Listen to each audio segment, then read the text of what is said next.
നിലവിൽ നമ്മൾ എല്ലാ സയൻറ്റിഫിക് എവിഡൻസ് കളക്ട് ചെയ്യുന്നുണ്ട് എന്താണ് ഉണ്ടായതെന്ന് അറിയാൻ വേണ്ടിയിട്ട്. പിന്നെ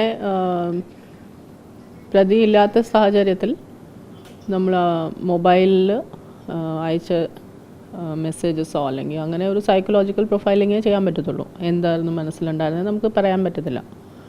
അപ്പോൾ അങ്ങനെ എന്തായിരുന്നു ഉദ്ദേശിച്ച് അതിന് വല്ല ക്ലൂസ് കിട്ടുന്നുണ്ടോ, CCTVയിൽ വല്ല ദൃശ്യങ്ങൾ കിട്ടുന്നുണ്ടോ, എവിടെയൊക്കെ പോയി, എങ്ങനെയാണ് ഇതെല്ലാം പ്ലാൻ ചെയ്ത് അങ്ങനെ അത് നോക്കുന്നുണ്ട്. ഇരുവരും തമ്മിൽ കണക്ഷൻ ഉണ്ടായതായിട്ട് എന്തെങ്കിലും വിവരങ്ങൾ ലഭിച്ചു? അത് അവർ ഫാമിലീസ് തമ്മിൽ അടുപ്പമാണെന്ന് മനസ്സിലായിട്ടുണ്ട്. ഈ മർഡറിലേക്ക് ലീഡ് ചെയ്ത ഒരു പ്രധാന ഘടകം ഇതാണോ, ഈ ഇവർ തമ്മിലുള്ള റിലേഷൻ? അത് അവരുടെ പ്രൈവസിയാണ്. I think victim as well as those involved we should respect their privacy. The IO is investigating officer അത് ഇൻവെസ്റ്റിഗേറ്റ് ചെയ്യുന്നുണ്ട്. അതിൻ്റെ ലോജിക്കൽ കൺക്ലൂഷനിലേക്ക് അതിനെ കൊണ്ടുപോകും. ഇത്തരത്തിലൊരു കൊലപാതകത്തിലേക്ക് ഒരു ചെറുപ്പക്കാരൻ തയ്യാറാകുന്നു, തുടർന്ന് ആത്മഹത്യ ചെയ്യാൻ ഒരു മാനസികാവസ്ഥ. അതെ, നമുക്ക് അത് മനസ്സിലാക്കേണ്ട കാര്യം നമ്മൾ ഹ്യൂമൻ വാല്യൂസ് നമ്മൾ കുട്ടികൾക്ക് പകർന്നു കൊടുക്കുന്നുണ്ടോ ഇല്ലയോ എന്നാണ്.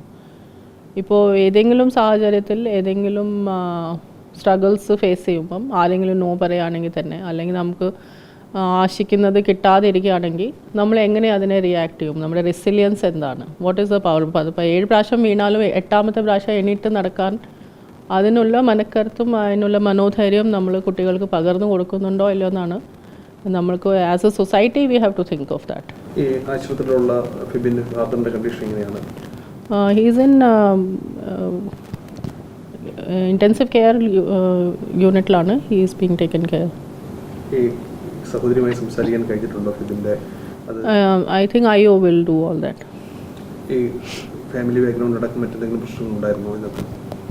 അല്ല, അതിലേക്ക് ഇൻവെസ്റ്റിഗേറ്റിംഗ് ഓഫീസർ അന്വേഷിക്കും. ഇപ്പം നമ്മൾ പരമാവധി തെളിവുകളടക്കം കളക്ട് ചെയ്തിട്ടുണ്ട് ഇതുമായി ബന്ധപ്പെട്ട്.